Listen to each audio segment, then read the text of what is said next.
favors animal feed, not food. It favors biofuels, and it promotes overproduction, which creates its own problems, not to mention, of which one is obesity, but the others all have to do with ecology and the environment.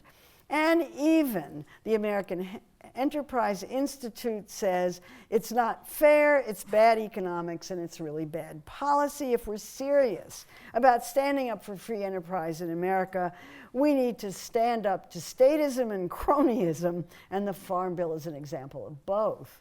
Politics makes very strange bedfellows. So, bad economics. Up till now, I really haven't said anything about how much any of this costs, and I want to talk about money for a little bit. Here is the president's 2015 spending bill budget, $3.9 trillion. Look at where it goes. Half of it goes to Social Security. Those of us who are getting into my age bracket are very happy about that. Medicare, also very happy about that. Medicare and healthcare costs 39%. Veterans benefits, only 4%. Transportation, a tiny amount. I think we should be spending more on that. And food and agriculture is listed at 4%. Not very much. I mean, you can do 4% of $3.9 trillion and figure out how much that is. A lot of it goes to the Farm Bill. So let's take a look at spending in the Farm Bill, because if you're not aware of this, it should come as a big shock to you. Where's the money in the Farm Bill? 80% of it goes to food stamps. 80%. Commodities, crop insurance, conservation, and everything else in the Farm Bill, everything that supports farmers, everything that does everything else, accounts for only 20% of the spending in the Farm Bill. Food stamps totally dominate the Farm Bill. So let's talk about food stamps for a little bit. The reason that so much money is spent on food stamps is because our economy isn't doing all that well. And this is a slide that goes from 1975 to 2014, and it counts the number of individuals receiving food stamps during that period. It is now 46.5 million, and it has been above 46 million at least since 2010. So as the economy is not doing well, more and more people are eligible for food stamps. Food stamps are an entitlement program. Anybody who meets the criteria for them gets the money. Two other things about it. So $70 billion was paid out to food stamp recipients in 2014. They get a little over $100 a month on average. And there's another $4 billion on administrative costs. So that's the $74 billion of taxpayer money that was spent on food stamps in 2014. And you can see steady increases in both, reflecting the higher cost of administration of more and more people who are receiving the last remaining vestige of a food security safety net in this country. So the question arises, is this a farm bill or is this a nutrition bill? And there's a big debate about it, and the Heritage Foundation, which doesn't think that we should be supporting poor people, says it's got the wrong name, and points out that nearly 80% of nearly $1 trillion in farm bill money, that's over 10 years, goes to food stamps. So we have to ask the same question of this as we did about the Farm Bill. How did we get to this? Let's go back to the Great Depression of the 1930s and look at the policy goals that took place then. It wasn't just that the government wanted to do something to salvage the livelihood of farmers.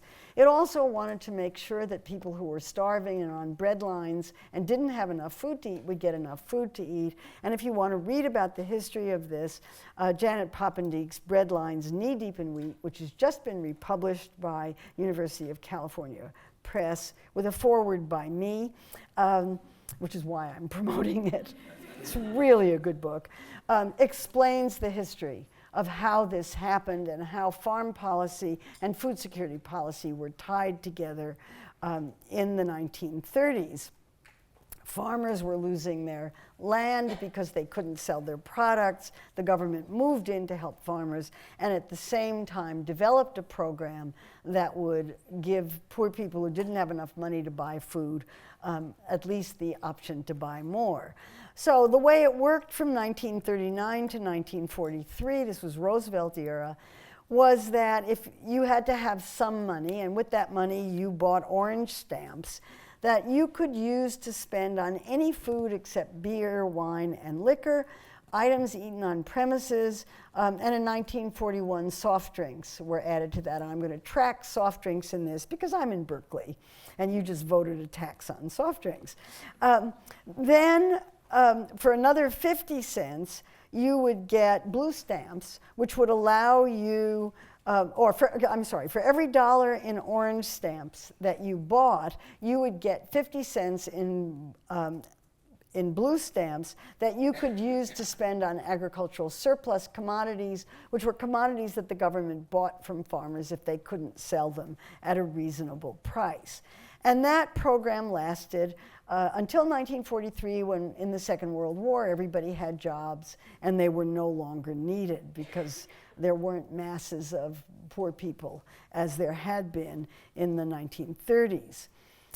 In the early 1960s, it became recognized that there were poor people again, and there were lots of people out of work and lots of people without money.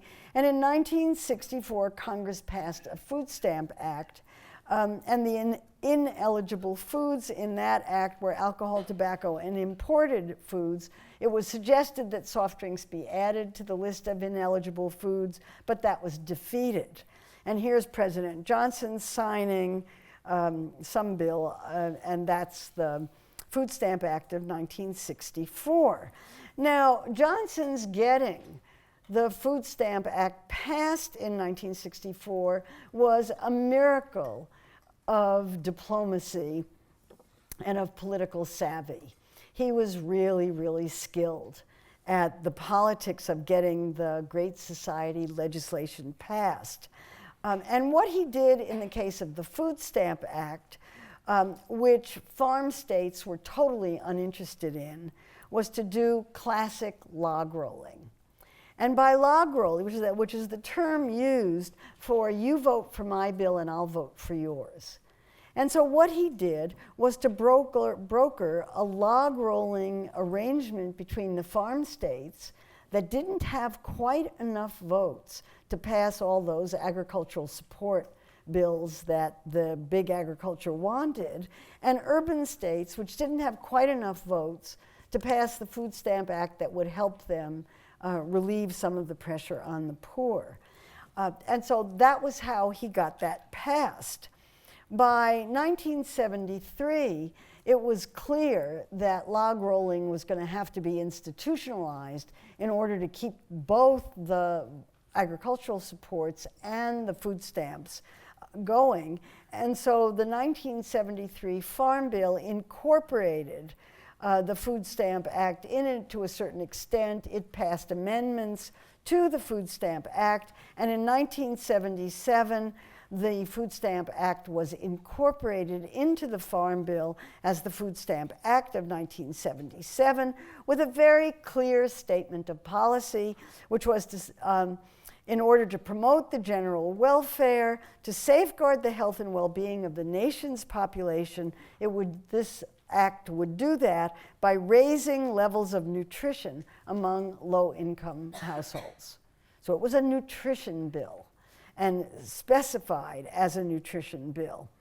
Then there was one more major change in it, and that occurred in 2008 when food stamps was renamed the Supplemental Nutrition Assistance Program, which everybody calls it SNAP, but it's still called food stamps because the food stamp seems to stick. And the reason for the change was the focus on nutrition, to improve the nutritional quality of the diets of low-income households, also because by this time nobody was using stamps, they were using electronic benefit charge cards, and they believed that food stamps stigmatized the poor and that these cards would take away the stigma. Whether that's true or not, we can argue about.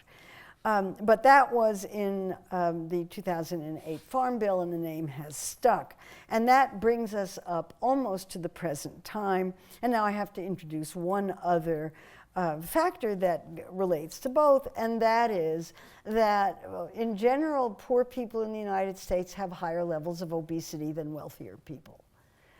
And this is, it's one of the great ironies of United States poverty, and the typical explanation of it and the standard explanation for why poor people are heavier is that junk foods have more calories, more concentrated calories, and junk foods are cheaper than specialty vegetables because junk foods are the basic ingredients in junk foods are supplemented and supported by government Farm Bill programs, and fruits and vegetables are not. So fruits and vegetables seem abnormally expensive, and in fact their index price has gone up quite a bit since the early 1980s as compared to junk foods. So the Department of Agriculture, well aware of this, in 2006 published 2 reports on what could be done with the food stamp program to try to reduce levels of obesity in food stamp recipients. Food stamps and obesity, ironic twist or complex puzzle. Can food stamps do more to improve food choices? And the Department of Agriculture had 3 possibilities for how it might do that. One was to tinker with the ineligible items and makes junk foods ineligible, particularly sodas. Those are always the obvious ones. To use bonuses and vouchers to try to encourage consumption of fruits and vegetables, and to use price strategies. And the one that the Department of Agriculture chose was bonuses and vouchers. And there are a number of pilot programs that the Department of Agriculture is using and so working with some private agencies to give food stamp recipients extra money and bonuses to buy fruits and vegetables, and those programs are having a small but measurable effect. I was on a committee a few years ago called SNAP to Health, a committee that came out of an organization that studies the presidency. And our committee published a report called SNAP to Health, in which we spent a couple of years looking at all of the data on obesity and food stamp recipients. And one of the big questions was, what do food stamp recipients eat? How do they use their food stamps? Guess what? No data. The Department of Agriculture collects no data whatsoever on what food stamp recipients eat. No, let me change that. There's a great suspicion that the Department of Agriculture has this data but doesn't make it public. Certainly, places in which food stamps are used have these data, but they do not make them public.